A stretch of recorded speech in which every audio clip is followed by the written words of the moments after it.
so next I'd like to address some of the questions we have here from the community. And one of our most asked questions was, what tips do you have for avoiding injury when you're starting out in the gym? So I look at it from like a zoomed out perspective in the sense that if you're starting training for the first time ever, you have to kind of compare it to what your life was like before. So if you've never trained before in your life, you don't want to start off like 5 days a week because your body is going to have repercussions that are basically telling you to slow down, whether that's an injury or discomfort or exhaustion or anything like that. So let's say you're starting your journey, start like 3 days a week. As you get more comfortable with that, let's say you're able to keep that up for 4 weeks in a row, then build up to 4 days, 5 days, 6 days. With your movement that you do, start with the things that you're really comfortable with and do it consistently. So let's say you're getting really comfortable with push-ups and some goblet squats, do some of those, do some arm stuff, use some of the machines, things like the assisted pull-up machine are going to be very intuitive and easy to figure out.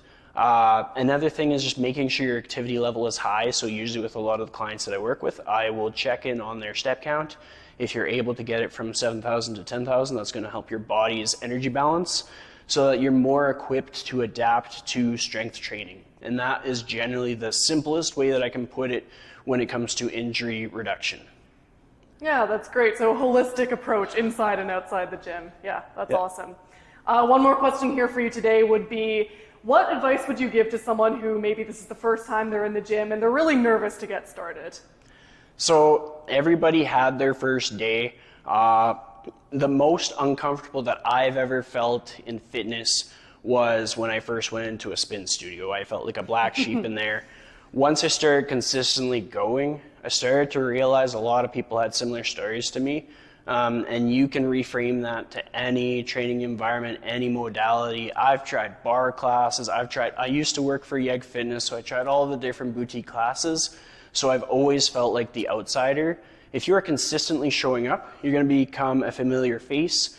People light up when they see someone else working on themselves.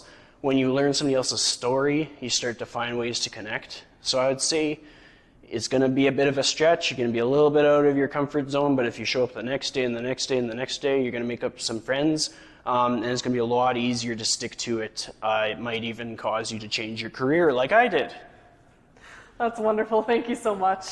All right, so that concludes today's video. I want to say thank you again so much, Chris Liddle, for joining us here today, and I hope you all learned something really valuable about how to get started in our gym.